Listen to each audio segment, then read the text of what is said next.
Guten Morgen und herzlich willkommen zu einer neuen Podcast-Folge. Ich chill mal wieder in Heime und habe dementsprechend wieder mal einen Family-Gast. Hoi! Hallo! Also Nathalie ist an 2 Orten daheim. Es ist einmal recht schwierig zu definieren, wo bist eigentlich du jetzt daheim? Ja, weil am Chance sage ich immer, ich bin daheim. Das heisst, ich bin bei meiner Family. Wenn ich bei euch sage, ich bin daheim, dann bin ich in Zürich. Ja, das ist gut. Also gut, ich bin rausgekommen. Ich gehe eben nachher heim, weißt du? Okay, ja. Du gehst von heim zu heim. Ich gehe von heim zu heim. Ja. Haha. Ja, schön bist du da. Schön bist du auch da, lässig. Freut mich. Wir haben vorher jetzt gerade so eine halbe Stunde einfach einen Tag über dem Mikrofon, bevor wir einen Podcast aufgenommen haben. Weil wir haben jetzt, also ich habe jetzt gesagt, immer wenn ich unterwegs bin, dann nehme ich so kleine Mikrofone mit, weil es einfach viel handlicher ist. Du hast, glaube ich, auch ein bisschen mehr Freude an diesen Mikrofonen. Ja, viel mehr. Also vorhin, die sind wirklich so schwer gewesen. Darum habe ich auch das Küssi parat, weil ich das immer auf dem Küssi abstützen musste. Weil ich das eine Stunde heben musste, dann hast du wirklich, gut, hast nachher grössere Muskeln, das wäre ein Vorteil. Also das war wirklich sehr anstrengend gewesen. Ja, genau. Nein, ich mache ja immer am Anfang von meiner Podcast-Folge mache ich ein Live-Update und darum hast du jetzt die Möglichkeit, einfach mal voll von deinem Leben zu erzählen. Oh nein, ich fange gar nicht an. Nein, wir sind jetzt gerade, mein Mann und ich, wir sind jetzt gerade von Bern zurückgekommen und sind ein Match schauen und sind gut übernachtet dort und es war mega eindrücklich gewesen.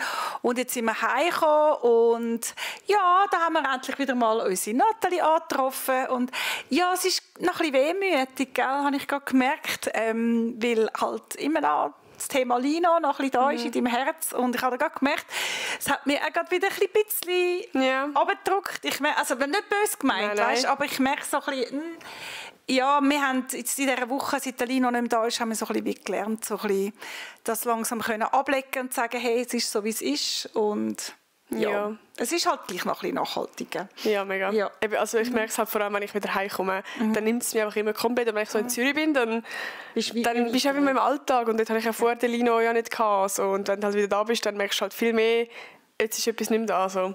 Das ist schon krass.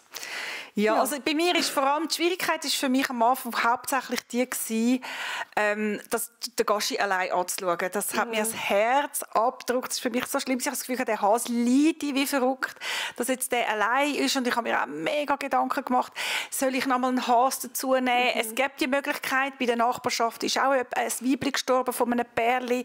Und wir mussten sagen, wenn man die 2 Böcke zusammentun und die nehmen einander am Grips, das kann es irgendwie auch nicht sein. Und ja, es ist einfach noch viel mehr das Problem, weil der eine Stubenhase ist und der andere nicht. Der Gaschi hat keine Zähne, der andere hat Zähne. Das würde einfach nur einen Schlachthof geben vom Gaschi. Aber es ist jetzt gerade ein schöner Anblick zum Heimkommen und Nathalie hat so herzig gehabt und ich habe dann ein Foto gemacht und also er ist jetzt schon viel mehr zutraulich, finde ich. Er hat ein bisschen zugewonnen an die Vertraulichkeit und was halt das andere ist auch, es kommt jetzt halt mega fest durch, dass der Lino halt einfach aufs Alter hin halt schon einfach nicht mehr stubenrein war. Das müssen wir einfach gleich auch noch sagen. Es ist ein riesen Verlust, aber er ist nicht mehr stubenrein gewesen. Ich habe wirklich 3-mal am Tag müssen die Stube fegen und mit dem Lumpen durch und ja, jetzt ist alles gut, der Gaschi ist wirklich stubenrein, ich muss nicht mehr putzen. Und das ist schon ein Unterschied. Es ist schon ein Unterschied. Also ich muss sagen, weißt, ich verstehe dich mega gut, dass du fest hast müssen brüllen und ihn loslassen. Und bei mir hat es halt einfach 2 Seiten. Die eine Seite, wo ich ihn auch vermisse, weil er so ein cooler Hase ist. Und die andere Seite ist halt auch so viel, auch noch ein bisschen Erleichterung, weil ich einfach nicht mehr so viel muss putzen die ganze Zeit. Und das andere ist auch, er hat halt immer mehr Probleme bekommen mit seinen Stockzähnen. Das ist wahrscheinlich auch der Grund gewesen, warum das schlussendlich hat müssen gehen, weil er Stockzähne-Probleme hatte, sind immer schräger geworden. Wir haben die alle 2 müssen abschleifen und dann hat er unter Vollnarkose. Das habe ich alles in der vorletzten Podcast erzählt. Und Geld hat es auch noch ein bisschen gekostet. Genau. Also von dem her, ja, das sind so ein bisschen die 2 Seiten vom Lino. Aber ich merke mir auch noch an, dass ich bin ein bisschen näher am Wasser gebaut, hat man früher gesagt. Ja. Ich bin einfach seit hier ein bisschen emotionaler. Ja, aber ich auch. Du auch? Merkst du es auch? Ich bin sonst schon mega näher am Wasser gebaut, im Allgemeinen. Aber ich merke schon, dass es irgendwie mich viel schneller irgendwann mal so nimmt. Ja. Einfach so, ja. Also ich habe es gemerkt bei dem Match, und zwar hat die Mannschaft einen Spieler entlassen. Ja, IB bin ich schauen, genau. Und die haben einen Spieler entlassen nach einigen Jahren. Darf ich das sagen? Der Lustenberger heisst er.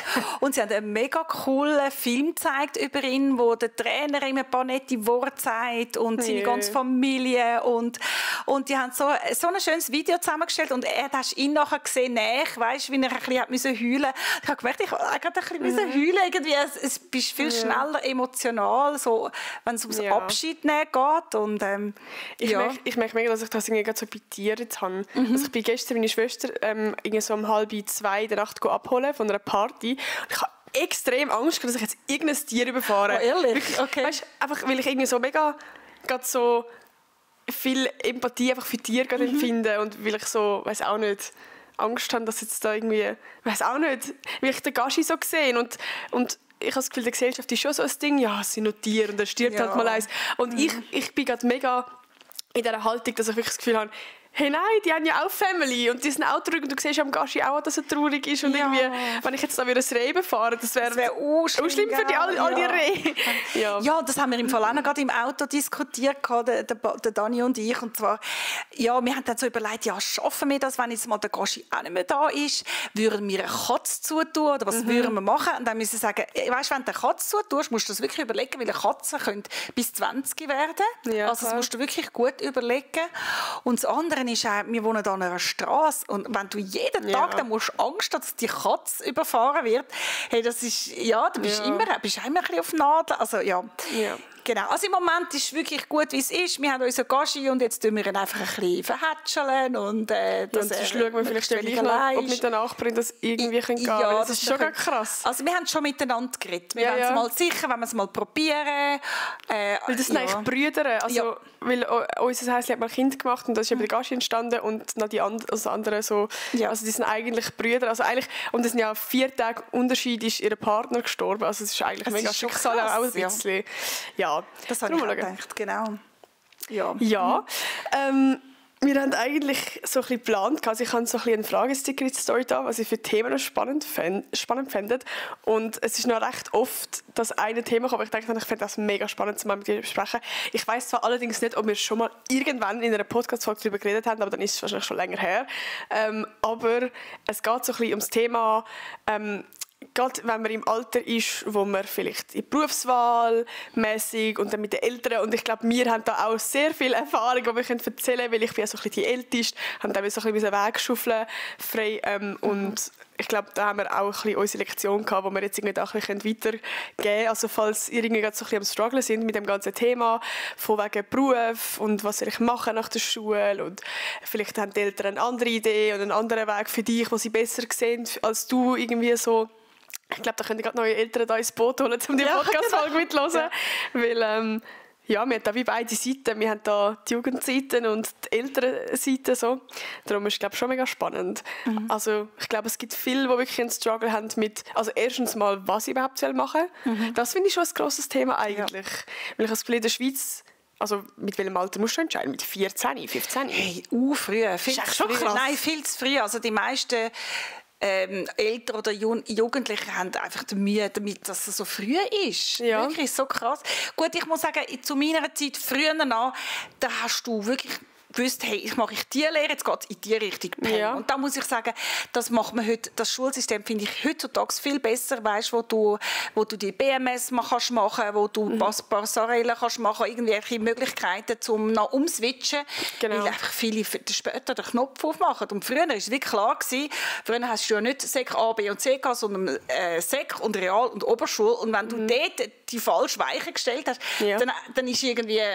Ja, es war auch schwierig, muss ich sagen. Vor allem gerade in diesem Alter, so 14, 15, da bist du ja mit den Gedanken jetzt überhaupt nicht von Lebensentscheidungen treffen. Genau. Da bist du so, Bro, die erste Liebe ist da für das Thema. Weißt, so. Ja, genau. Also jetzt, kann ich so im Alter von 23, wo ich jetzt bin, da machst du vielleicht jetzt eher noch Gedanken, hey, welche Richtung will ich jetzt gehen? Und jetzt will ich mal Geld verdienen, mal erwachsen sein. Und wenn du so 14, 15 bist, dann hast du ganz andere Probleme. So. Ja, und eben vor allem, was auch als Hauptschwierigkeit ist, gerade wenn du in der Schule bist, ist in der Klasse krass integriert sein, deine Friends haben und du denkst gar nicht immer nur an Schule und Noten und an deine Zukunft. Also, du bist einfach voll im Leben drin, hast noch mit deiner Pubertät zu kämpfen und dann, das ist so schwierig. Aber ich muss sagen, vom Schulsystem her finde ich es eben schon gut, weil auch die Leute, die eine fertige Ausbildung haben, weiterbilden musst du dich immer. Du kannst nie sagen, hey, da bin ich jetzt parkiert und jetzt ist es so, wie es ist.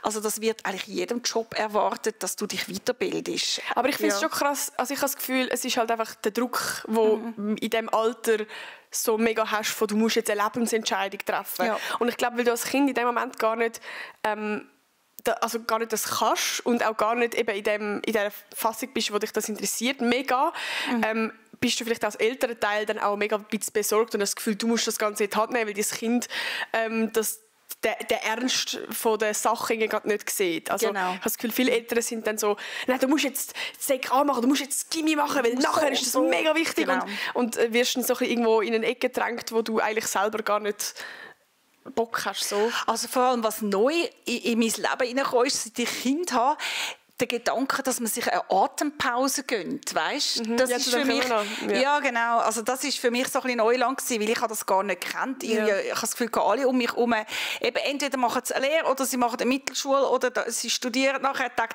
Es hat nur irgendwie so, also aus meiner Perspektive einfach nicht so viele Varianten gegeben, wie es heute gibt. Mega.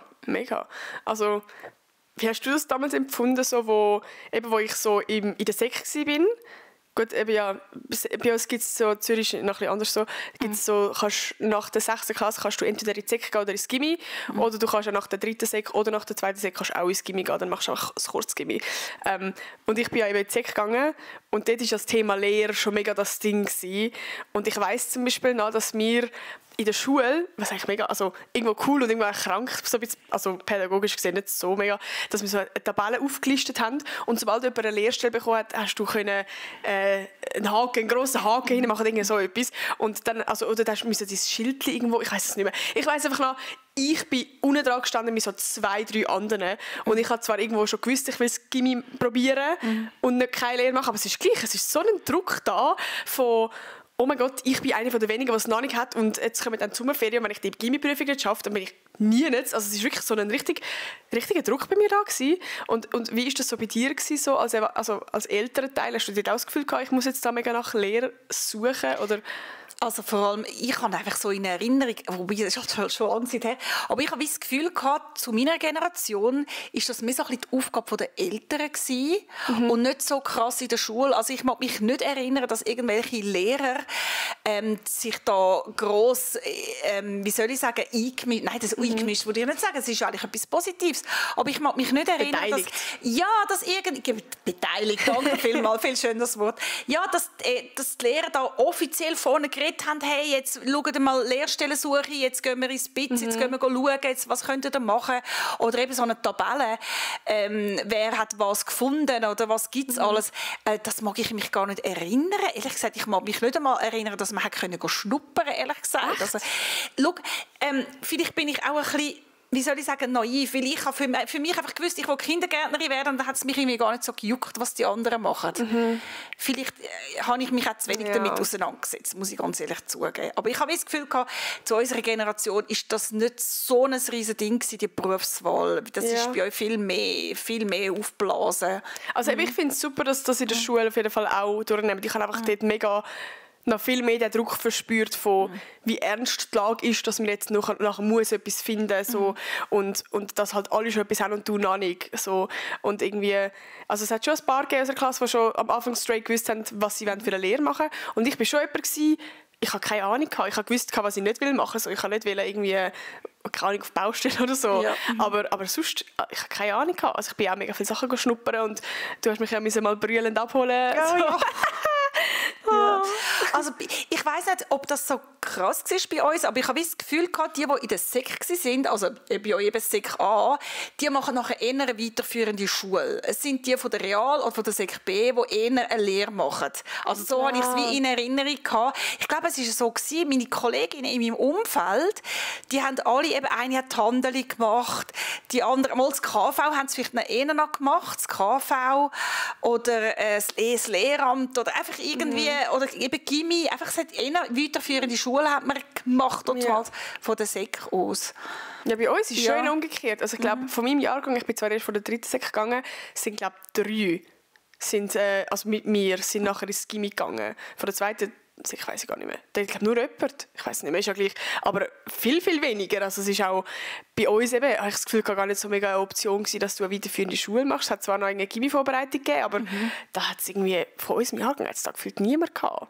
So. Ja, das ist bei uns ganz anders gewesen. Das war auch schnell ein Thema gewesen, oder?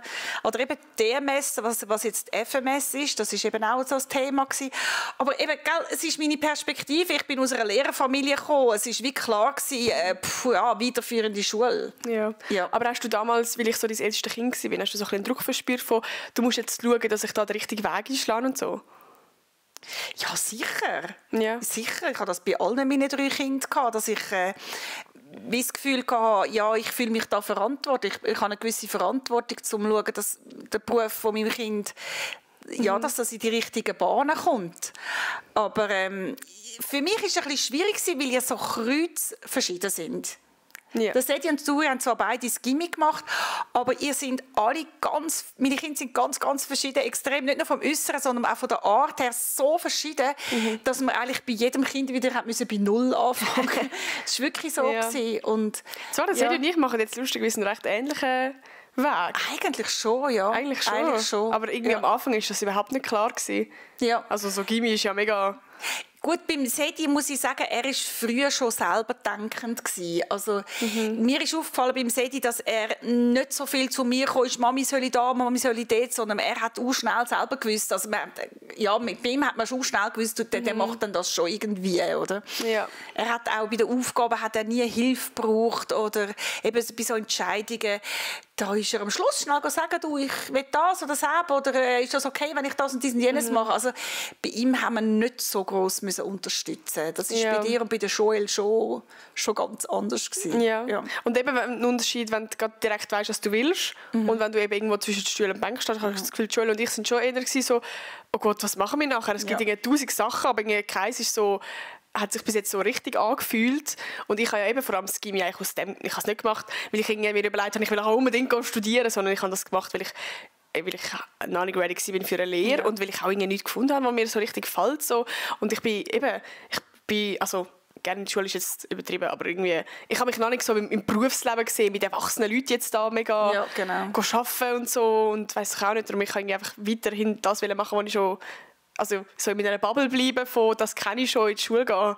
Und ich bin auch mit dir und mit der Joel bin ich beim Berufsberater gewesen, habe das noch eindrücklich gefunden. Beim Berufsberater ist das so, also sie haben so eine Beig über mit Kärtchen von so verschiedenen Berufseindrücken. Und dann müssen sie so die Kärtchen durchschauen und dann müssen sie eine Beig machen mit Kärtchen, die sie ansprechen und eine Beig, die sie nicht ansprechen.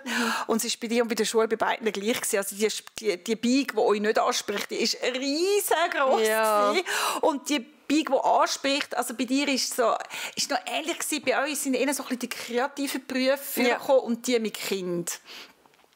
Und bei dir ist vielleicht sogar auch noch ein bisschen Modeln mal nach vorne gekommen? Nein, ich habe einfach mega viel, lustigerweise... einfach mit Theater? Nein, mit Rampenlicht auch ein bisschen. Ja. So ein bisschen Theater und Model und einfach so auf der Bühne und irgendwie so ein bisschen so. Das hatte ich irgendwie auch noch so ein bisschen gehabt. Darum... Oh, aber auch das Gestalterische. Das ist bei der Joel auch bei dir und bei der Joel eben auch vorgekommen. Einfach so eher soziale Berufe. Ja. Und, aber eben, der Beig war so klein, dass ich fast ein bisschen verschrocken bin. Ich habe einfach bei beiden gedacht, hey, wenn ihr die Aufnahmeprüfung nicht schafft, ich weiss nicht, was ich mit euch dann mache. Also wirklich. Ich habe es auch mega schwierig gefunden, weil wir sind ja von der Schule aus schon mal in die Berufsberatung gegangen und dort hat es das auch so ein bisschen gegeben, dass man so einen Test macht und so, wo man eben mit diesen Beigeli und bla. Und dann bin ich eben einmal mit dir gegangen. Ich weiss noch, oder bin ich zweimal mit dir gegangen. Einmal war das mit den Beigeli, wo wir an dem runden Tisch gesessen sind und du bist dabei gewesen. Und das Zweite, ich habe nämlich, weil es halt noch nicht, also ich habe noch nichts gefunden, habe ich nochmal einen Computertest gemacht. Du hast eine Analyse gemacht? Ja. Und ich bin irgendwie so verzweifelt, weil ich habe obwohl, klar, es hat mir irgendwie so ein bisschen was geholfen, weil ich gewusst, was ich nicht will, hat es mir nachher gleich irgendwie, also ich habe mega gehofft, dass ich nachher da rauskomme und die geben mir so einen Beruf, wo steht, bla bla bla, EFZ, das passt perfekt zu dir. Ich hätte gerne, dass mir jemand die Entscheidung so abgenommen hat. Aber schlussendlich hast du nachher wie eine grosse Liste bekommen und ich habe nachher alles angeschaut und es hat mir nachher auch nicht irgendwie gepasst. Und ich habe wirklich so das Gefühl gehabt, ich finde nichts, was zu mir passt. Es gibt so viele Sachen und ich könnte mich voll nicht beschweren, weil wir sind da in einem Land, wo es so viele coole Möglichkeiten gibt und so viele Tausende von Berufen und mir gefällt, ich habe auf nichts Bock, wirklich. Ich sehe mich so in niemandem und das hat mich mega eben in einen Druck so ein bisschen gebracht. Auch eben so, ja, kann man eine Modellehre machen? So? Nein, das alles nicht. Das es ist schwierig. Ja, das ist bei der Schule genau das gleiche Problem. Ja. Als Modellehre, das ist kein Beruf, das musst du irgendwie drin rein. Du musst Glück haben, dass du drin reinkommst, oder? Und was ich mega gerne gewusst hätte, ich habe damals wirklich das Gefühl gehabt, ich muss jetzt die Entscheidung von meinem Leben treffen. Und darum bin ich auch so mega picky gewesen mit, ja, das ist schon cool, aber das kann ich mir jetzt nicht vorstellen für den Rest von meinem Leben. Aber schlussendlich ist es eigentlich einfach eine Lehre, eine Weiterbildung, die du machst, eine Richtung, die du einschlägst, aber du könntest nachher genauso in eine andere Richtung schlagen. Du könntest nachher also es ist nur schon gut, wenn du ein Fundament hast von eben zum Beispiel, ich habe jetzt Videograf habe ich geschnuppert und es ist so okay gewesen, aber ich kann mich jetzt nicht komplex sehen, das für den Rest von meinem Leben machen, aber hätte ich die Lehre gemacht, hätte es mir sicher auch irgendetwas gebracht. So. Und ich hätte ja gewusst, also ich bin ja jetzt gleich in die Richtung gegangen und irgendwie so, darum, es wäre ja nicht so schlecht gewesen, dass ich die Lehre gemacht habe, aber ich glaube, das wäre nice für mich gewesen, hat mir das jemand gesagt, hey, das ist nicht die Entscheidung von deinem Leben. Ja, das ist so. Und du kannst also ich kenne wirklich ein paar, die eine Lehre gemacht haben und nachher eine komplett andere Richtung eingeschlagen haben. Die haben irgendwie im Spital eine Lehre gemacht und jetzt sind sie auch als Videograf irgendetwas. Also das ist nicht die Entscheidung von deinem Leben und das hat mir auch so einen riesigen Druck gegeben, dass ich das Gefühl habe, eben weil du, so ja irgendwie, also ihr habt das ja auch so ein bisschen erzählt, du hast erzählt, du hast eine Kindergärtnerin eingeschlagen und dann bist du jetzt Kindergärtnerin, du bist bis jetzt Kindergärtnerin. Das passt, oder? Du bist eigentlich in dem Sinn für mich wie so eine Vorlage gewesen, wo ich mich orientieren wollte, aber eigentlich mir mehr einen Druck gegeben hat, dann will ich so das Gefühl haben, es muss jetzt mir auch sein, dass ich mich als Kind dann entscheide und das für den Rest von meinem Leben mache. So. Und das muss dann passen. Und was auch mega wichtig ist, und das ist mir eigentlich erst richtig bei der Schule bewusst geworden, auch wenn du vielleicht das Gefühl hast, du bist am richtigen Ort und das ist das, was dir gefällt, wenn du dich nicht wohlfühlst, dort, wo du schlussendlich die Lehre machst, wenn das Klima nicht stimmt, wenn du irgendwie einen Chef oder eine Chefin hast, wo dich irgendwie die ganze Zeit nur zurechtweist und dir nie ein Lob gibt, dann zerstört das alles. Mega. Also irgendwie, schlussendlich kommt es dir eigentlich nur darauf an, dass du dich wohlfühlst an diesem Ort, dass du auch akzeptiert und geschätzt wirst und dann kannst du auch dein Selbstwertgefühl aufbauen und dann fängt dir der Beruf auch an zu gefallen. Mega. Also bei der Joelle war das so krass gewesen, wie sie sich an dem ersten Ort, wo sie war, überhaupt nicht wohlgefühlt hat und da, wo sie jetzt ist, das ist genau ihr Ding und wir hätten es nie gedacht, weißt, am Anfang, dass sie das Vorgehen könnte zu ihr passen und jetzt im Nachhinein, wo alles gut läuft, denkst du, hey, wieso sind wir jetzt nicht vorher auf die Idee gekommen, weißt? Ja. Also kurz für die, die es nicht wissen, meine Schwester hat Lehre vorgemacht. Darf man sagen, was? Nicht? Also, ja, Bekleidungsgestalterin genau. Hat sie gemacht. Ja, genau. Und sie hat dann eben die Lehre abgebrochen, weil ihr hat es gar nicht gefallen. Also ich habe mal eine Podcast-Folge mit ihr gedreht, wo wir über das Ganze reden. Und nachher hat sie eine Pause gemacht und jetzt hat sie wieder eine neue Lehre angefangen. Also ja, im letzten Sommer, jetzt ist sie im letzten Sommer dort, genau. Voll. Ja. Und ich glaube, das ist in der Gesellschaft schon so ein Ding eben mit so Lehre abbrechen und gerade von den Eltern, das kennen die halt in eurer Generation überhaupt nicht. Also, die haben nachher das Gefühl, wir landen da unter der Brücke irgendwo, weil wir halt so, also wirklich so. Ihr habt ja eben nur schon bei mir damals gedacht, so, ich habe dann nachher das Gimmi gemacht und bin dann fertig gewesen. Und so bei mir, in meiner Klasse, die haben eigentlich alles Zwischenjahr gemacht. Das war eigentlich relativ klar gewesen. Und dann irgendwann studieren. Und ich bin sowieso gewesen, also nach meiner Matur, mich hast du eigentlich gar nicht mehr brauchen. Ich bin mental, emotional, wirklich in allen Ebenen bin ich eigentlich komplett einfach wasted gewesen. Ich hatte Schlafmangel des Lebens und mir ist es überhaupt nicht gut gegangen und ich habe gewusst, ich werde auf 100% ein Zwischenjahr machen. Ich kann mir nicht vorstellen, dass ich mir nach der Matur mit dem ganzen Lernstress, dass es einfach nochmal gibt, direkt so. Ich habe einfach mich erholen und eben, dann bin ich ja auch mit euch reden und für euch war das komplett Neuland gewesen. Oh ja, für mich war das wie ein Schock gewesen. Was, du willst jetzt einfach ein Jahr daheim sein und dann hockst du einfach die ganze Zeit umeinander und weisst nicht, was machen. Und ich hatte schon ein bisschen ein Graus davon, wo du mir das gesagt hast, weil ich einfach das Gefühl hatte, hey, jetzt komme ich heim daheim vom Arbeiten und dann hockt sie irgendwo in der Stube mit einem Schälchen voll Food und weiss nicht, was machen. Und ja, ich habe das ist schon ein Schritt weiter. Das ist schon ein Schritt weiter, weil ich das mit der Selbstständigkeit habe ich erst nachher gesagt, aber ich meine, nur schon der Schritt, dass ich nicht direkt studieren will, ist ja bei euch eigentlich schon ein bisschen Neuland gewesen. Ja, genau. Wir haben ja auch so ein bisschen, so meine Grosseltern zum Beispiel, die sind ja auch beide Lehrer gewesen und ich glaube, dort hast du schon noch ein bisschen mehr Druck auch von denen gespürt, oder? Ja, ehrlich gesagt, von Bobby ist noch ein bisschen mehr gekommen, wo er gefunden hat, ja, einfach und jetzt und ja, irgendwie so ein bisschen, ja, hängst jetzt einfach bei uns in der Familie rum. Also, wobei, du hast ja doch einen Job gehabt, muss man sagen, Social Media, ja, hast du einen guten Job gehabt? Du hast Mami, ich rede jetzt gerade nur davon, der Fakt, dass ich nicht direkt studiere. Genau, einfach das Zwischenjahr. Ja. Aber das muss man sagen, das ist für Eltern, einfach aus der Perspektive der Eltern heisst das, mein Kind ist jetzt daheim und hängt eigentlich im Sozialsystem der Eltern. Aber du kannst ja auch in einem Zwischenjahr arbeiten gehen oder reisen gehen. Natürlich, aber das haben wir im ersten Moment nicht so angeschaut. Aha. Wir haben gedacht, du willst jetzt einfach mal runterfahren. Ach so, okay. Und ja.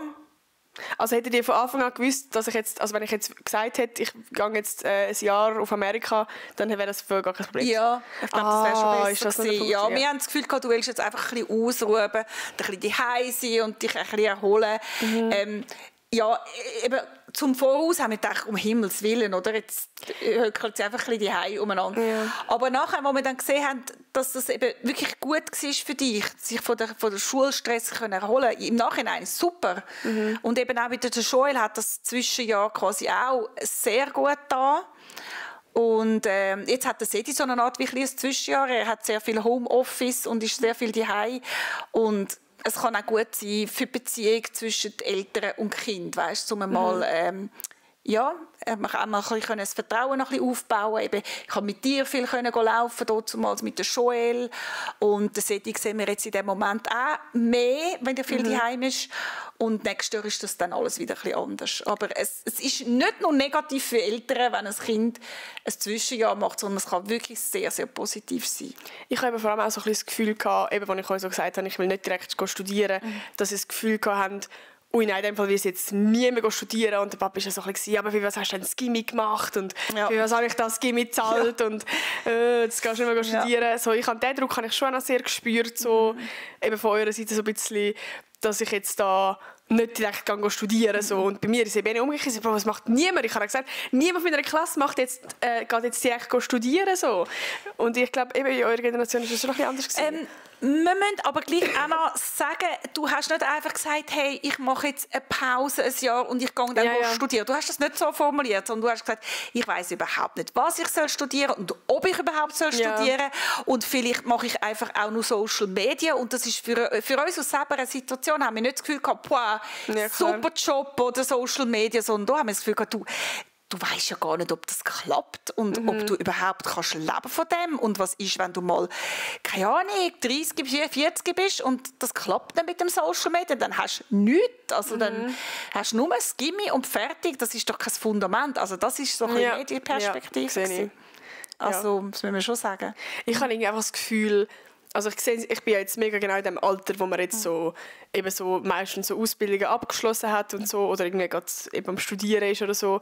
Und ich habe mega viele Friends, wo jetzt einfach irgendetwas am Arbeiten sind und auch ein bisschen am Geld verdienen. Und irgendwie nimmt mir das irgendwie so ein bisschen den Druck, weil ich so mega das Gefühl habe, man muss jetzt die ganze Zeit nur am weiss doch auch nicht, am mega Ausbildung machen sie, aber das muss man ja nicht, also das kannst du ja immer noch machen. Also ich finde einfach, du musst in diesem Zwischenjahr musst du einfach auch noch ein bisschen dafür schauen, dass ein bisschen Geld irgendwo hier reinkommt. Ja, eben. Genau. Eben, es ist voll okay, dass du erspart hast, wo du mit dem nachher noch leben kannst. Oder reisen, ja. Ja, genau. Weil sonst könnte es schon, eben, man könnte in Konflikt kommen mit den Eltern, wenn man einfach nur daheim ist und vom Geld der Eltern lebt. Ja, ja, klar. Und dann vielleicht auch noch die Wäsche anrührt oder eben man isst irgendetwas im Zimmer, rührt den Teller an. Das könnte schon so Hotel Mami ist, ja. Hotel Mama, genau. Ja, nein, auf jeden Fall. Da muss man schon aufpassen, wenn man ein Zwischenjahr macht, dass man das gut einplant. Nein, auf jeden Fall. Also vielleicht nicht mal planen, dass man jetzt das ganze Jahr durchgeplant hat, aber einfach nicht. Im Sinn von, ich habe fast kalkuliert, ich muss einfach schon einstecken, aber einfach im Sinn von, dass man eben irgendwie sich selber selber Zeit nimmt, um an sich selber irgendwie zu arbeiten, mal einfach Geld verdienen, mal reisen, Erfahrungen sammeln. Also ich bin auch in meinem Zwischenjahr, ich habe übrigens 2 Jahre Zwischenjahr gemacht, beziehungsweise ich habe Vollzeit Social Media gemacht. Ich habe ja im Gymi mit YouTube angefangen so. Und habe dann dort angefangen, so Geld zu verdienen und habe dann gesagt, ich will das nachher Vollzeit machen und mit dem quasi mein Geld verdienen. Also ich habe in dem Sinne eigentlich Geld verdient und gearbeitet so und gleichzeitig aber auch einfach mal nicht den mega Lernstress gehabt, so. Das ist mir mega wichtig, dass ich mal in diesem Punkt mega runterfahre und mal wieder Zeit habe, um so ein bisschen generieren, um meinen Schlafmangel wieder ein bisschen aufholen. Also ich habe ja mega im Lockdown, ist bei mir am Punkt, ich habe das dort mega gemerkt, dass das funktioniert. Weil ich habe dann zwar Schule online, aber ich habe viel mehr Zeit für mich gehabt. Und ich habe dann angefangen 2 Videos in der Woche zu drehen und habe dann mit TikTok angefangen. Also ich bin voll aufgegangen dort. Und darum bin ich so, ich will das unbedingt nachher wieder machen. Ja. Weil das dort so gut funktioniert hat. So. Das ist glaube ich auch ein Punkt. Und du bist auch wie soll ich sagen, ein bisschen Glück hast du ja auch gehabt, dass das so gut klappt mit den Social Media. Ich will mich jetzt nicht getrauen, um allen Leuten zu sagen, hey, da du, wenn ihr einen Traum habt von Social Media, das ist es, oder? Also nicht jeder, der das probiert, kann den gleichen Erfolg haben, wie du jetzt hast. Klar. Also du bist auch in einem super Moment eingestiegen, muss ich sagen. Es hat praktisch kein Schweizer YouTuber, hat es damals geheissen, gegeben. Sehr wenige. Und da hast wir können in eine Lücke hineinspringen eigentlich oder Pionierarbeit leisten und von dem her also eben, ich finde das natürlich mega schön und es freut mich für dich, dass du genau das gefunden hast, was genau zu dir passt. Weil eben damals beim Berufsberater habe ich gedacht, was machen wir mit dieser Nathalie oder mit dieser Mini-Biga-Auswahl? Ich habe wirklich nur Lehrer gesehen zu diesem Zeitpunkt, Lehrer oder Kindergärtner, und ich habe irgendwie gespürt, nein, das ist es auch nicht wirklich. Oder das wäre einfach dann so ein bisschen Mami seine Spur nachgehen. Und ich habe so Freude, zum sehen, wie das genau passt zu dir. Einfach noch schnell im Vergleich zu der Joelle in mehreren Punkten, weil sie eben ganz anders ist als du, wie sie von ihrer ganzen Art her jetzt zu dem Job passt, den sie hat. Weil mir ist sehr früh aufgefallen bei meinen Töchtern, wo bei euch der Unterschied liegt, und zwar, du bist sehr, sehr emotional. Also wenn es dir schlecht geht, dann bist du wirklich da unten und dann weiss es die ganze Welt. Und wenn es dir gut geht, bist du da oben und dann weiss es auch die ganze Welt. Und du schämst dich auch nicht für das. Und ich finde, die Eigenschaft passt mega gut zu deinem Job, Social Media, weil dann können die Leute, mit dir nachfühlen, sie können vielleicht auch spüren, oh, die hat das auch oder die ist auch so. Und ich finde, dass für deinen Job ist dein Charakter ideal. Vielleicht als Mutter ist es manchmal ein bisschen schwierig gewesen, weil ich habe immer extrem mitgeschwungen mit dir. Also ich habe auch lernen, ich muss mich auch ein bisschen abgrenzen können. Weil eben, wenn sie dann einmal, wenn du traurig von der Schule heimgekommen bist, weil irgendetwas passiert ist, und zum Teil sind das, aber ein bisschen Bagatellen gewesen. Und wenn du dann laut brüllend heimgekommen bist, bin ich jedes Mal auch gerade, hat es mich gerade runtergerissen. Und wenn du Freude hast, etwas, bin ich auch gerade, Nathalie und so. Vielleicht war das schön für dich als Kind, weißt, dass deine Mami immer da war und mit dir mitgeschwungen hat. Also so emotional. Und und für deinen Job ist das auch gut, aber ich sehe jetzt gerade im Vergleich zu der Joelle, ihrem Job, wo sie als VG schafft, wenn du jedes Mal, wenn es jemandem schlecht geht oder du Blut siehst oder jemand stirbt, wenn du jedes Mal emotional mitgehst, das wäre gar nicht gut für sie. Das wäre gar nicht gut für sie. Und darum ist es auch gut.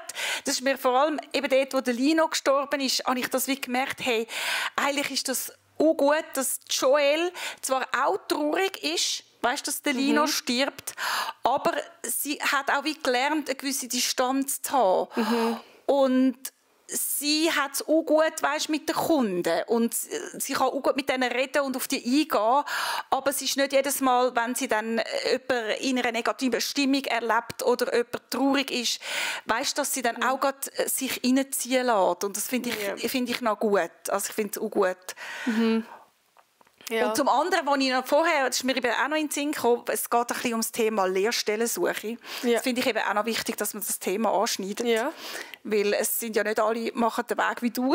Nein, es gibt ganz viele, die eine Lehrstelle suchen. Und da möchte ich euch einfach noch einen Tipp mitgeben, den ich jetzt durch Joelle erfahren habe. Und zwar, wenn ihr eine Lehrstelle sucht, es ist mega wichtig, dass ihr schnuppern geht.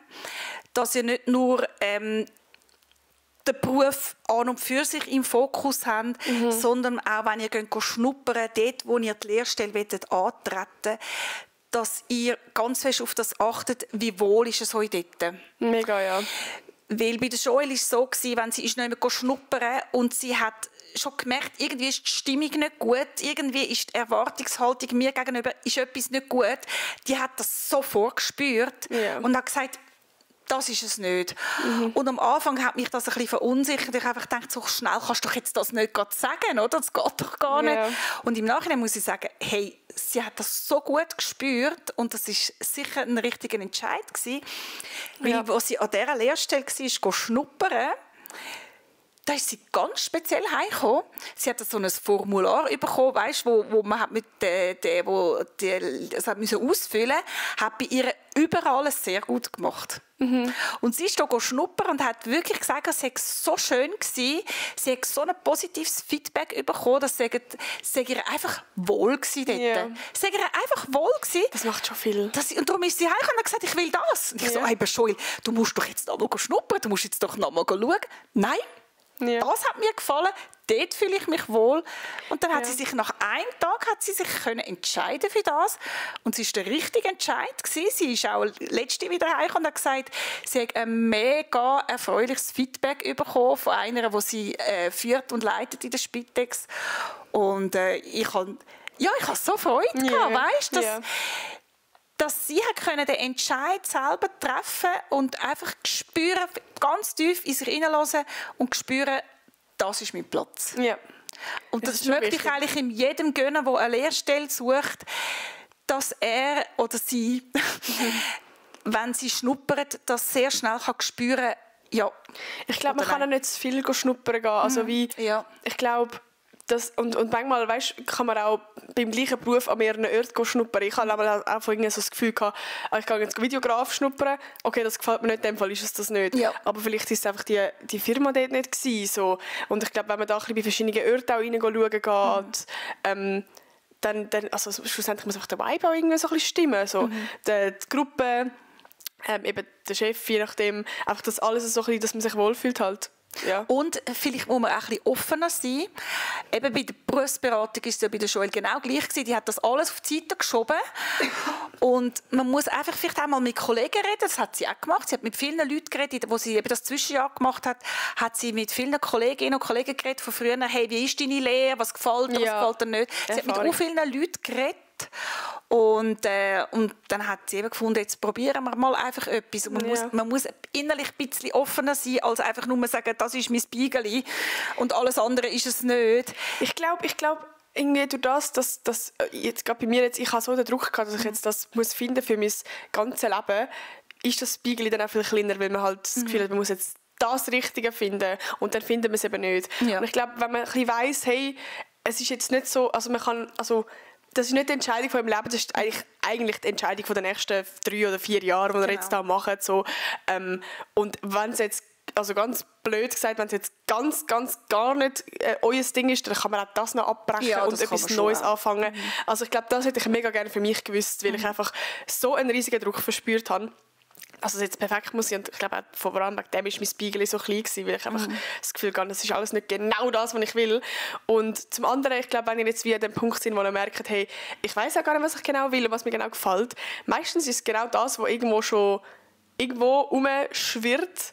Wie sagen wir, schwierig. Im Hinterkopf, ja. Ja, wo irgendwo schon da ist, aber man kommt gar nicht auf die Idee, mal das als Beruf anzusehen. Also bei mir ist ja eben, ich habe ja schon lange mich interessiert für Videos machen und vor der Kamera stehen und all das Zeug. Also es ist schon mega lange her, wenn man zurückschaut. So, aber ich bin nie auf die Idee gekommen, mal das richtig Beruf anzuschauen. Also ja, ich bin jetzt schon Videograf und so schnuppern. Aber das ist so eine andere Richtung gewesen. Also dort habe ich damals irgendwie so, es ist viel mehr um so Werbungssachen gegangen so, also, und Animieren. Und es ist etwas komplett anders gewesen, als ich angeschaut habe, wie ich selber gerne gemacht habe. Darum habe ich dann das Gefühl gehabt, das, was ich mache, gibt es gar nicht. Und eben, das kann manchmal auch auf dem Weg, findet man das dann und noch nicht mit 13 oder 14, 15 so. Das kann auch später irgendwann eintreffen. Und was natürlich ganz schön ist für die Berufswahl, weißt, wenn man ein Hobby hat. Das habe ich wirklich gemerkt. Mega. Wenn du ein Hobby hast, dann kannst du das eher dann zum Beruf machen. Darum frage ich mich manchmal, ist es nicht ein bisschen schwieriger heutzutage, wo jeder ein Handy hat und Social Media, dass man vielleicht eher so ein bisschen halt auf der Couch sitzt und es mal ein bisschen konsumiert, anstatt dass man irgendein Hobby entwickelt? Oder wie ist das heutzutage bei den Jugendlichen? Haben die Jugendlichen überhaupt ein Hobby noch, oder? Ja, also es ist schon natürlich anders. Also wir sind alle viel mehr am Handy am Chillen und auf Social Media so. Aber das hat auch seine Vor- und Nachteile. Also du bildest dich ja teilweise auch viel weiter so. Also je nachdem natürlich, was du für Content so konsumierst.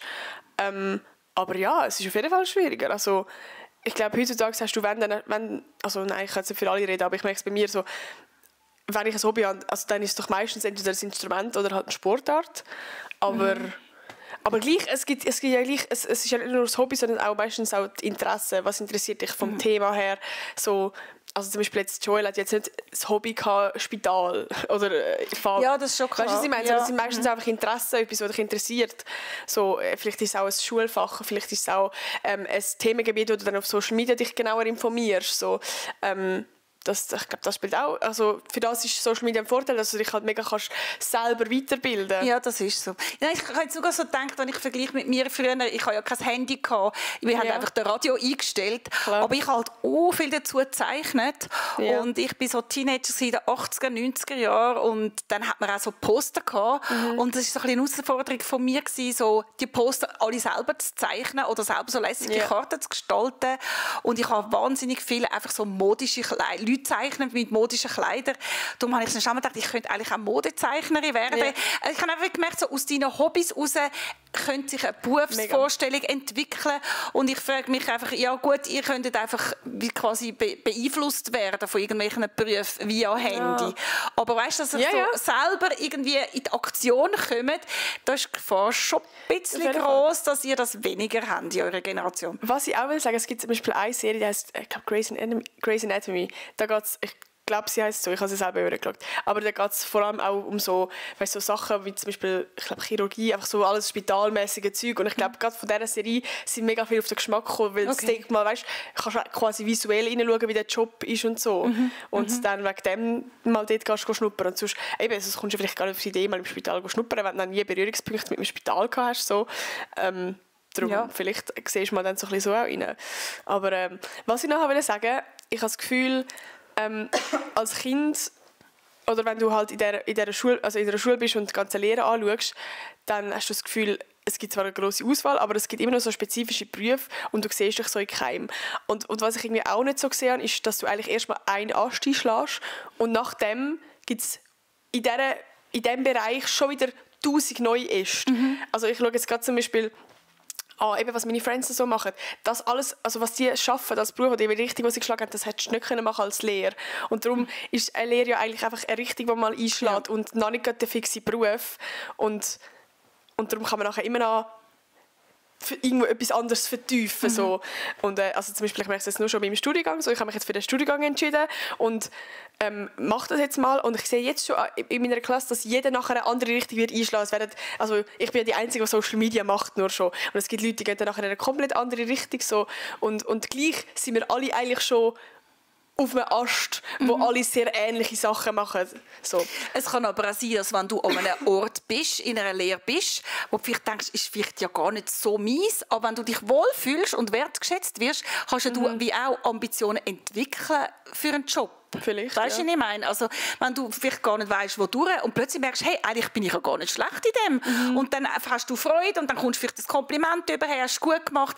Das gibt dann wie so einen Antritt und sagen, hey, ich will noch mehr wissen oder ich will es noch besser können. Ja. Also das darum, ich sage, es steht und fällt schon wahnsinnig viel damit, dass man sich an einer Lehrstelle auch wohlfühlt. Ja. Was würdest du jetzt vielleicht noch so Eltern für einen Tipp auf den Weg geben, um das Kind irgendwie unterstützen in dem ganzen Berufszeug oder so? Also wichtig ist einfach, dass man mega offen ist, dass man wirklich offen ist fürs Kind und nicht einfach im Hinterkopf irgendetwas hat, wo gut ist oder schlecht ist. Oh mein Gott, ja. Das ist wirklich auch vom gesellschaftlichen Ding. Ja, genau. Das Gymi ist gut und keine Ahnung, eine Coiffeurausbildung oder irgendwie so, das ist mega schlecht. Genau. Und eben vor allem, dass man eben auch im Hinterkopf hat, hey, das Kind soll mal etwas haben zum Starten. und dann auch mental unterstützen in dem und für dein Kind da sein, aber eben auch im Hinterkopf haben, das kann später mal ganz anders rauskommen. Das ist jetzt nicht, zack, das ist es. Aber das haben wir gerade letztes Jahr an einer Weiterbildung diskutiert, das war so spannend gewesen. Es ist um das Thema um Emotionen gegangen bei den Kindern und bei einem selber. Und dann haben wir das Thema, wir sind so ein Tisch mit lauter Lehrpersonen, da haben wir davon geredet, das Thema Mobbing haben wir gerade gehabt. Yeah.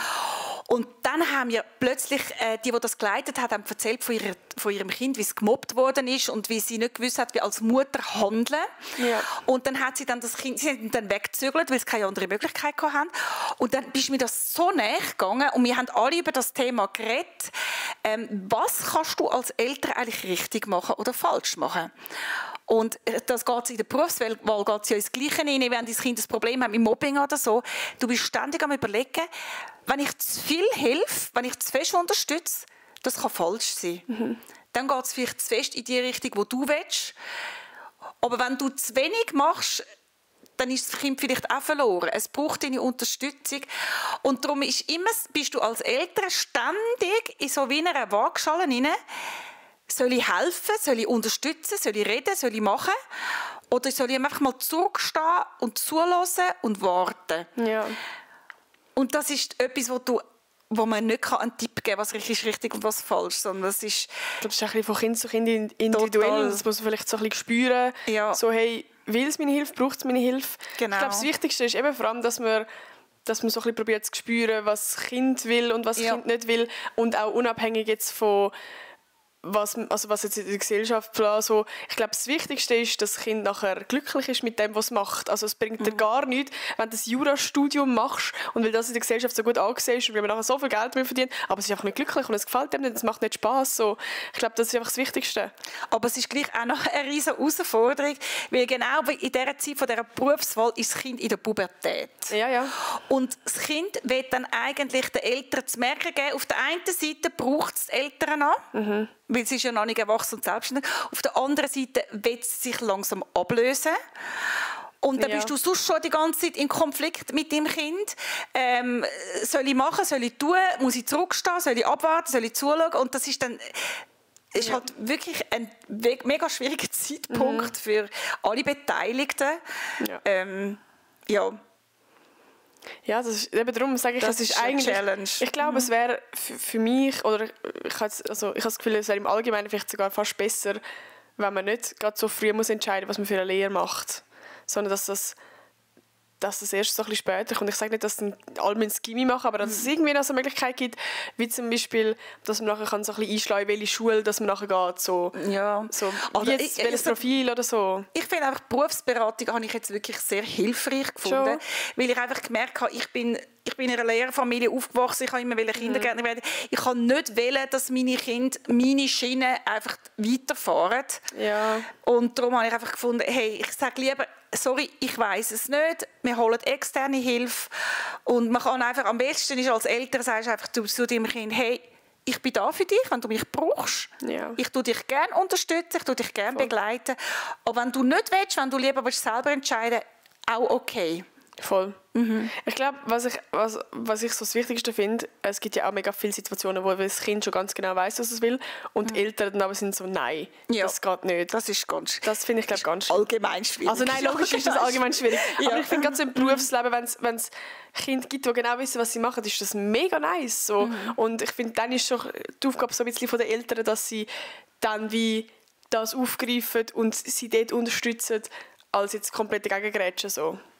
Ich glaube, das macht auch niemand. Es gibt das schon? Ja, schon im Fall. Okay. Ich glaube schon. Also gibt es Eltern, die einfach ihr Kind unbedingt durchs Gimmi durchboxen? Ja. Unbedingt, okay. Ja, oder eben, wenn sie mit irgendeinem Beruf kommen, wo eben zum Beispiel Coiffeur oder weiss doch auch nicht, so. Ja.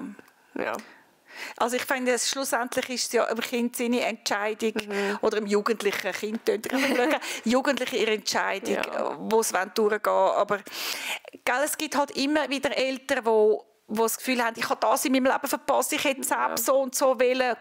Und alles, was ich verpasst habe in meinem Leben, das kann ich jetzt in meinem Kind verwirklichen. Ja. Und das ist schon durch alle Generationen durch, ist das immer das Problem gewesen, dass halt den Eltern das passiert, dass sie Wenn, hey, ich habe es so schlecht gehabt, dir soll es besser gehen und mach es besser als ich. Dabei, jeder hat einen anderen Weg. Ja. Schwierig. Ja, genau. Darum kannst du es eigentlich nur besser machen, indem du bei deinem Kind auf die Träume schaust und nicht einfach deine eigenen Träume mit dem Kind übertreibst. Ja. Und eben, wenn du Kinder hast, die ähnlich ticken alle, dann ist es wie einfach. Du kannst sagen, schau, das steht gut gelaufen, kannst du sehr wie deine Schwester oder wie dein Bruder. Und das war bei uns überhaupt nicht der Fall. Ach, das ist doch allgemein nicht so, oder schon? Mal. Echt? Ich kenne niemanden, der so ein bisschen ähnlich wie Schwester die Sachen macht. Ja. Mal. Gibt es schon so Familien, wo alle ein bisschen ähnlich ticken. Das gibt es schon mal. Mhm. Ja. Ja, ich glaube, das war eigentlich das schönste Schlusswort vorher. Oder hast du noch etwas sagen? Eigentlich nein. Also eigentlich müssen wir jetzt, ehrlich wäre es der Punkt, wo wir die Fragen beantworten, die die Leute haben, die Stellung beziehen wollen. Weil mir geht es einmal auch so, wenn ich einen Podcast von dir höre. Ja, ich würde so gerne reinschnurren, weißt? Ich würde so gerne Fragen stellen oder etwas anderes erklären. Und ja, ich weiss halt nicht, ob es vielleicht jemandem so geht, dass er noch gerne etwas ergänzen würde. Aber man kann ja auch Kommentare reinschreiben. Aber ich mache ja auch einen TikTok-Kanal. Ich tue halt immer wahnsinnig gerne mit den Leuten, mit den Zuschauern, und ich auch gerne kommunizieren. Ja. Ich finde es immer schön, wenn ein Feedback kommt oder wenn Fragen kommen. Mega. Und also ich könnte zum Fall auch, ich glaube, es gibt eben viele Leute, die gerade dazu hören, die vielleicht gerade so ein bisschen im Struggle sind, mit Berufswahl, mit vielleicht Eltern oder keine Ahnung, irgendwie so. Also falls ihr von eurer Erfahrung her einen guten Tipp habt, könnt ihr dann mega gerne Kommentare schreiben. Und die eben gerade in dieser Situation sind, können jetzt einfach mal alle Kommentare durchlesen, dass es so ein bisschen ein Gehen und Nein ist da. Ich würde es noch spannend finden, wenn ihr jetzt Jugendliche sind, die in dieser Situation sind, dass ihr mit euren Eltern mal über das redet. Und dann würde es mich wundern, was eure Eltern sagen. Oder vielleicht könnt ihr sogar einmal eure Eltern dazu animieren, um unseren Podcast zu schauen. Mhm. Weil ich finde es manchmal noch ein bisschen schade, dass meine Generation nicht so offen ist, um so Sachen zu hören oder zu schauen. Ja. Das finde ich manchmal ein bisschen schade. Weil dann habe ich das Gefühl, das ist Social Media ist alles für die Jungen. Und ich will noch gerne mit Leuten diskutieren, die in meiner Generation sind. Muss ich ganz ehrlich sagen. Also falls ihr gerade noch Mamis zuhört, auch noch einen Kommentar einfach für meine Mami. Ja, gerne. Ja, gut. Ich hoffe, euch hat die Podcast-Folge gefallen. Danke, Mami, bist du dabei gewesen. Sehr gerne. Schön, dass du wieder mal mit mir eine Podcast-Folge aufgenommen hast. Jetzt kannst du endlich wieder mal mitschnurren. Ja, genau. Du musst nicht immer nur hören und darfst nichts sagen. Ja, dann würde ich sagen, wir hören uns beim nächsten Mal wieder. Tschüss.